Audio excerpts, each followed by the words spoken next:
अस्सलाम वालेकुम। वफाकी वज़ीर ख्वाजा आसिफ पिछले 2-3 दिन से काफ़ी इंकशाफात कर रहे हैं, लेकिन इन इंकशाफात से ये वाज़े हो रहा है कि पाकिस्तान के जितने भी ताकतवर लोग हैं, चाहे वो जनरल हैं, सियासतदान हैं, जज हैं, बड़े कारोबारी हैं, ये तमाम लोग किसी आइन, कानून और वज़ादारी के पाबंद नहीं हैं।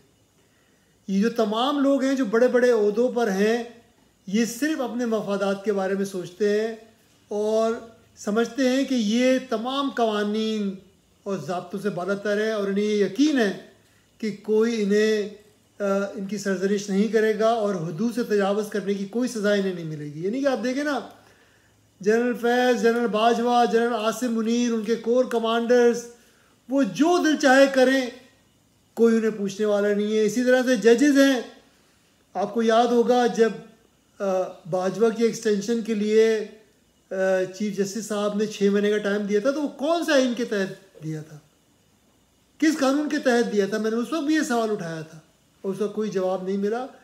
तो ख्वाजा आसिफ के तमाम बयानात किसी के लिए हैरान कुन नहीं हैं। वो सिर्फ इस बात की तस्दीक कर रहे हैं जो अवाम को पहले से ही पता है कि पाकिस्तान में ताकतवर लोगों के लिए कोई आइन और कानून नहीं है, और जब तक ये सूरत हाल रहेगी, जब तक इस मुल्क का कोई मुस्तकबिल नहीं है और मुस्तकबिल तारीख है। क्योंकि सिर्फ वही मुल्क तरक्की करते हैं जहाँ हर शहरी, चाहे कितना ही बड़ा ओहदेदार क्यों ना हो, वो किसी कानून के ज़ेर असर हो, किसी आइन के ज़ेर असर हो और उसका पाबंद हो। ये तो नहीं हो सकता ना कि आम शहरी से ये उम्मीद की जाए कि वो टैक्स भी दे, बिजली का भारी बिल भी दे, रोड पर भी ट्रैफिक कवानीन की पाबंदी करे, हर किस्म का कानून उस पर लागू हो, लेकिन जो बड़े बड़े ताकतवर लोग हैं वो किसी कानून के ताबे ना हो। ये नहीं हो सकता। ये जो दो किस्म की शहरियत है, ये नहीं हो सकती। और उस वक्त तक मुल्क तरक्की और खुशहाली नहीं कर सकता जब तक हर शहरी पर कानून और आइन लागू ना हो। अब दूसरी जो बात जो मैं आपसे करना चाहता हूँ वो तकलीफ दे है मेरे लिए ज़ाती तौर पे। वो ये इसलिए कि एक शख्स जो 3 दफ़ा इस मुल्क का वज़ीर आज़म रहा हो, 3 दफ़ा, एक दफ़ा नहीं 3 दफ़ा, ये अलग बात है कि हर दफ़ा वो कंधों पे चढ़ के आए, अवाम के ज़ोर से नहीं आए, लेकिन 3 दफ़ा वज़ीर आज़म रहा। और ऐसा शख्स जो 3 दफ़ा सबसे बड़े मनसब पे रहा हो, उससे उम्मीद ये की जाती है कि पूरे मुल्क के दुख को समझेगा, पूरे मुल्क के शहरियों के लिए काम करेगा, एक स्टेट्समैन का किरदार अदा करेगा। लेकिन ऐसा नहीं है। नवाज़ शरीफ साहब एक, मैं समझता हूँ, बदकिस्मत इंसान है, इसलिए कि पाकिस्तान को एक स्टेट्समैन की ज़रूरत है जो सियासत से बालातर हो, जो लड़ाई झगड़ों में सालिसी का किरदार अदा कर सके, जो अवाम के लिए मशअल राह हो।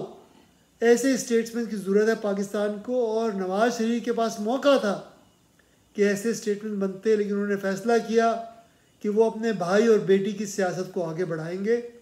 अब आप देख लेना, उन्होंने 2 दिन पहले प्रेस कॉन्फ्रेंस की, बल्कि शायद कल प्रेस कॉन्फ्रेंस की, जिसमें उन्होंने पंजाब के अवाम को बिजली के बिल का रिलीफ दिया। बहुत अच्छी बात है, मैं खुश हूँ कि पंजाब के अवाम को कुछ रिलीफ मिला।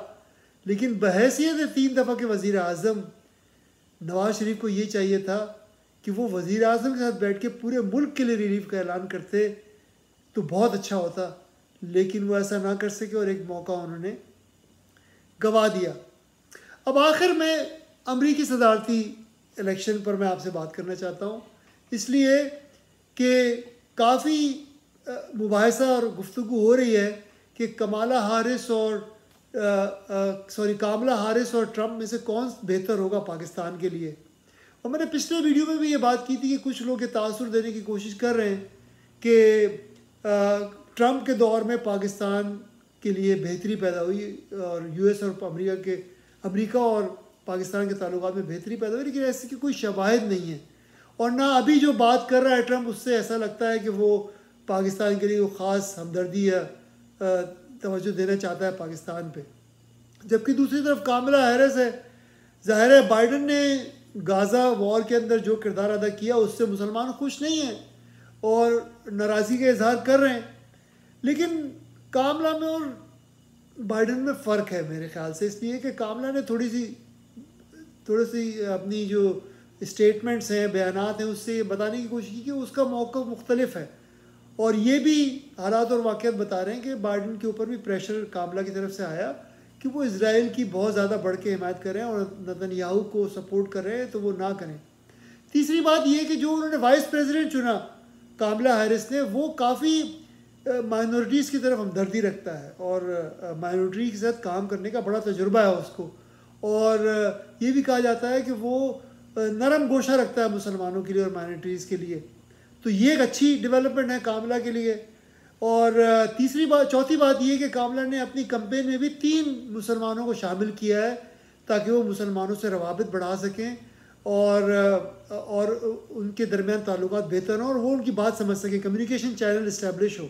तो मैं समझता हूँ कि कामला एक बेहतर, मेरा ज़ाती ख्याल भी है, लेकिन जो मुस्लिम अमेरिकन कॉकस जो है पॉलिटिकल एक्शन कमेटी, उनकी तरफ से भी कामला की एंडोर्समेंट का अंदेशा है कि इनकी उम्मीद है कि वो करेंगे एंडोर्समेंट, और ये चंद दिनों में ऐलान भी उसका होने वाला है।